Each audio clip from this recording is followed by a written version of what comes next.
Greetings, I'm Solidus-Skully, and welcome back to the Sonic 3D Blast commentary with Rusty Ruin Zone with one of my favourite tracks in the Mega Drive version. Although, one thing to point out here, actually.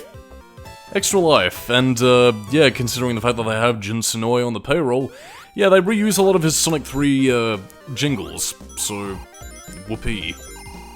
But yeah, Rusty Ruin Zone. A little bit more dangerous of a zone, a few more obstacles, but again, as you'll soon be seeing with 3D Blast, each zone has its retrospective gimmicks here. So again, it's not for lack of trying that 3D Blast, you know, doesn't exactly hit the mark in some aspects, which is here with the spinning gimmick.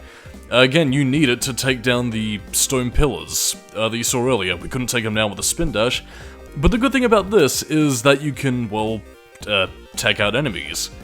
And again, we also have the green flickies, which, rather than trying to find Sonic, actively run away from him for some reason. Probably because they're so fat, those fatty, fat fuckers. Fatty fucking bitch cunt!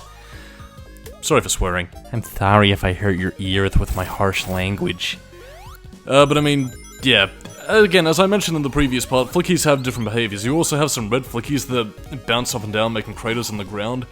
And again, you also have this weird on-fire flicky, but again, we won't be seeing that until Volcano Valley, so stay tuned. And also a weird enemy. Yeah, enemies aren't really the most dangerous threat. Again, like, the biggest threat in this game is going to be stage hazards. Bizarrely enough. Because, like, I mean, again, enemies, they don't really attack in the same traditional way that you'd see from, like, you know, your typical Buzz Bombers, Caterkillers, or anything like that. They pretty much just float around waiting for you to destroy them, so again, it's more of a search around and just, well, actually, no, another thing I'm talking about before this.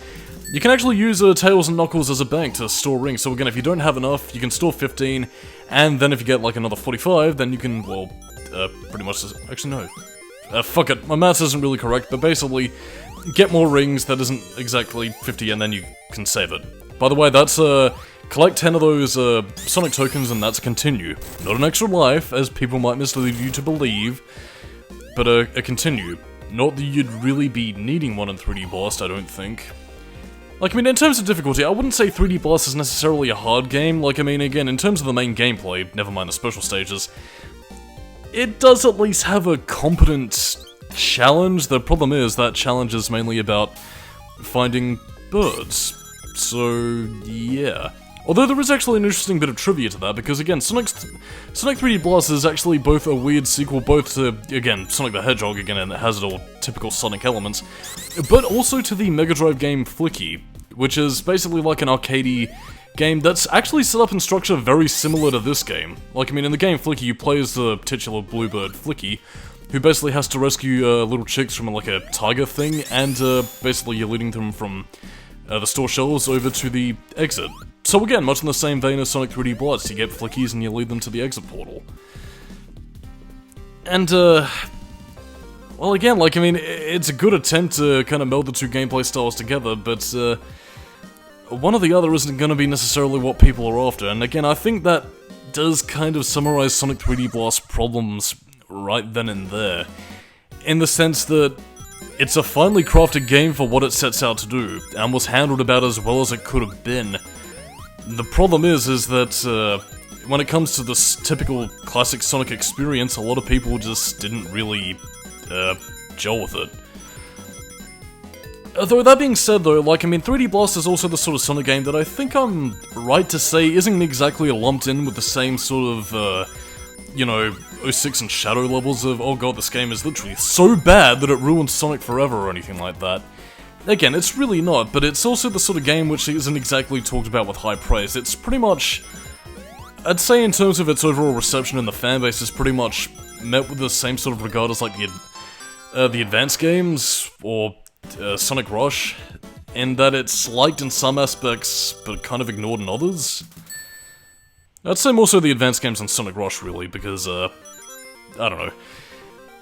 Now, the point is that 3D Blast is just, I mean, if you, again, if I could compare it to a more recent Sonic game that people might be more familiar with, it's kind of like Sonic Forces in a lot of ways, where it's competent in what it actually does, but, looking at it in any other aspect is probably just going to get you feeling a little bit more disappointed and angry rather than anything else. Oh, by the way, another neat little quirk. Again, if you go to a special stage and, again, if you go to a special stage, then all the ring capsules, life capsules, and everything else pretty much reset. So again, if you want to get some extra lives, Bob's your uncle, really. But again, as you can probably tell by the part's length, and again, like, I mean, this is admittedly mitigated if you're not going after the Chaos Emeralds, but, yeah, your game time is extended depending on whether or not you want to, you know, collect rings and get the Chaos Emeralds. Again, they run off the Sonic the Hedgehog 1 and 2 logic of you have to get 50 rings, make sure you keep them until you find Tails or Knuckles, which again can be a bit of a process in and of itself, because most other times in Sonic game, even when you lose rings, you can pretty much just pick yourself right back up, collect them again, and keep on going, which again is a health system that I do genuinely love. But again, the biggest problem is that you're gonna have to be careful, and again, if you try and go too fast in this game, you're gonna find yourself, well, getting pipped and therefore losing your chance at a special stage. Ordinarily, I wouldn't really give a fuck, but again, much in the same vein as Sonic and Knuckles, this is pretty much how you're accessing the final boss, so you kinda have to do that.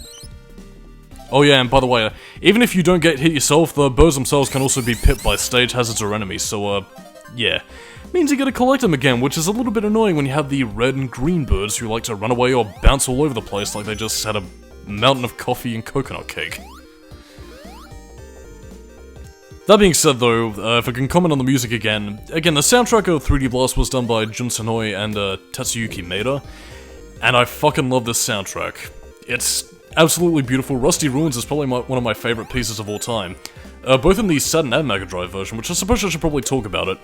One of the biggest talking points for the Mega Drive version, again, besides its, well, I guess besides the fact that it has no lengthy load times like the Saturn version has, again, bear in mind this is very early 3D, and the Saturn tended to have rather lengthy load times for a lot of its games, but yeah, Sonic 3D Blast's soundtrack is genuinely loved for the Mega Drive version. The Saturn version does receive similar love, but again, a lot of people absolutely love and cherish the Mega Drive soundtrack, and again, that's part of why I wanted to do both games in one, because, I don't know, there are elements of the Saturn version that I think are worth talking about, elements of the Mega Drive version that I feel are really good as well, and again, in terms of discussing the soundtrack, I will say that the Saturn version has a more atmospheric soundtrack, which again really does kind of get you in the vibe of what 3D Blast is meant to be, but at the same time though, like, if you want some traditional Sonic-styled soundtracks, especially for the Mega Drive version is just fantastic.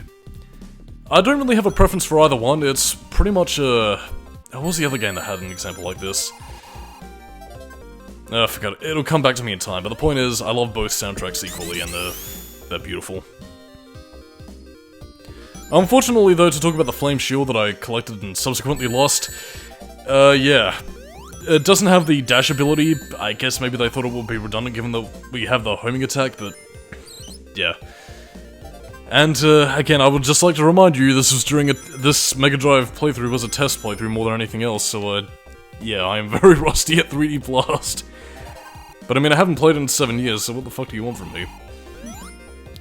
In terms of how 3D Blast is also structured, again, like, I mean, you can see a lot of areas that, again, some walls you can break, others hold hidden secrets, and others hold paths to Tails and Knuckles, so again, like, I mean, as somebody who does love exploring in Sonic games, especially when the levels allow for that kind of thing, like in Sonic and Knuckles, 3D Blast does hold, I feel, the most potential in its isometric gameplay style, in the sense that, again, when there's hidden secrets to be found, or lots of nooks and crannies for you to find, you know, stuff that can help you along your journey, that's where I feel the game tends to be at its most rewarding.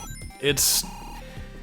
Again, like, I mean, it's difficult for me to describe how I feel about 3D Blast now that I'm a little bit more, I guess, experienced as an internet reviewer compared to what I was back in 2014, but... Again, like, I mean, when you're exploring around the environment, that's where I feel the game is at its most fun. It's... And again, I don't want to say the core gameplay loop of finding flickies is necessarily bad or dull, but... Because again, like, I mean, they do change the stage up enough so that you do feel like you're doing, more, or at least you're getting your bang for your buck. But there is just something about 3D Blast that does kind of wear on you after a while, because again, like, I mean, in the past I've always had experiences with 3D Blast where, again, I try to play it and beat it so many times, but by the time I get to Diamond Dust Zone, I feel like I'm just exhausted and I just don't want to play it anymore. And, like, I mean, even though, like, I mean, modern-day compilations like the Ultimate Mega Drive Collection, or, you know, even the Mega Drive Classics, which is what I'm playing this on, again, they do offer save states and, you know, all that kind of stuff, so again, you can pretty much save and pick it up another time.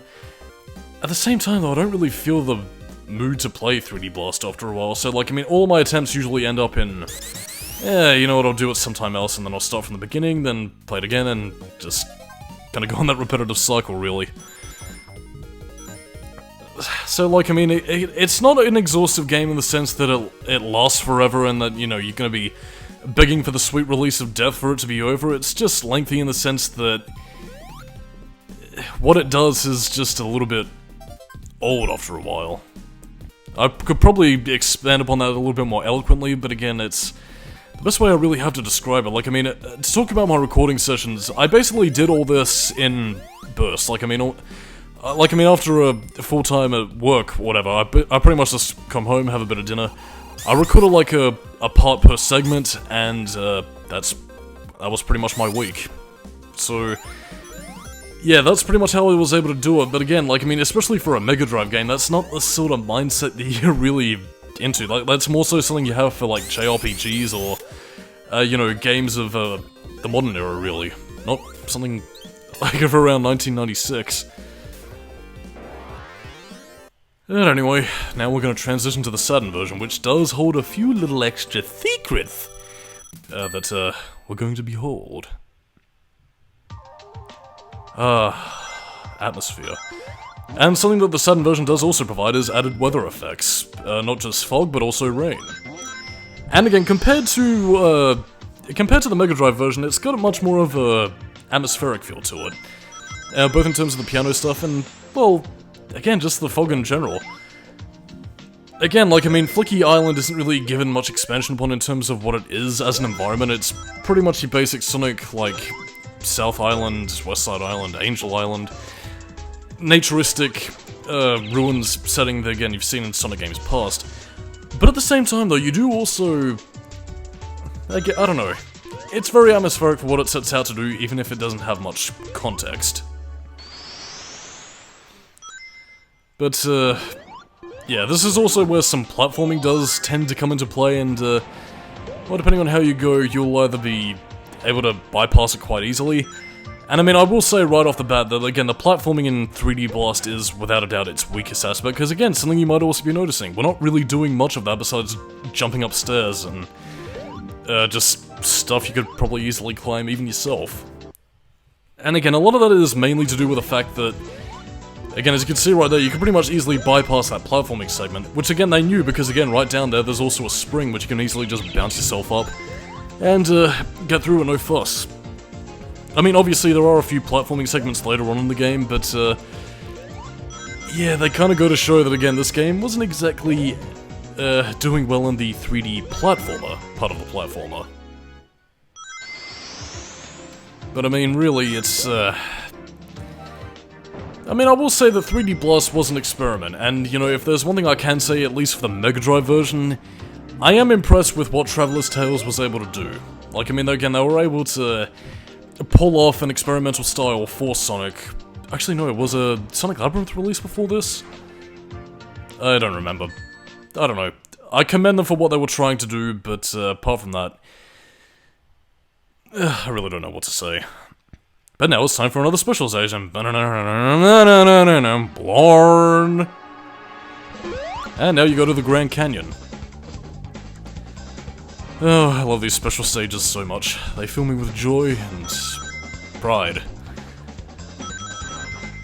But yeah, like, I mean, also to point it out, like, I mean, besides the half-pipe, you also have a few, like, sparse bits of platforming, and again, I do have to wonder, like, I mean, who designed these? I'll probably have to check the end credits again, but, like, I mean, if it was Sonic Team who designed these, special stages, and they were able to perfect the momentum system, it does make me wonder how exactly a Saturn version of Sonic 3D Blast would have been handled, because, like, I mean, again, I might post a few screenshots if I can be asked, but... yeah, there were working screenshots of what the Saturn version of Sonic Adventure would have looked like, so... I don't know, it just makes me curious as to what Sonic Team could do, because, like, I mean, if there's one conversation that constantly gets tossed around the fanbase, it's mainly just how could you you know, port the momentum-based physics of the Mega Drive 2D games into 3D. A lot of people have tried, and a lot of fans have definitely tried to pick up the slack and made fan games basically working as tech demos for that kind of thing, but I don't know. The question usually also comes in how to adequately create proper level design for that.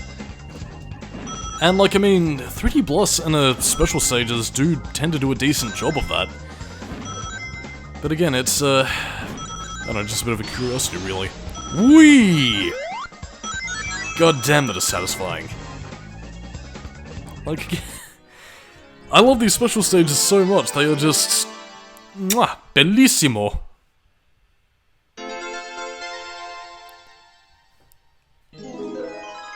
Whee! Whimsy!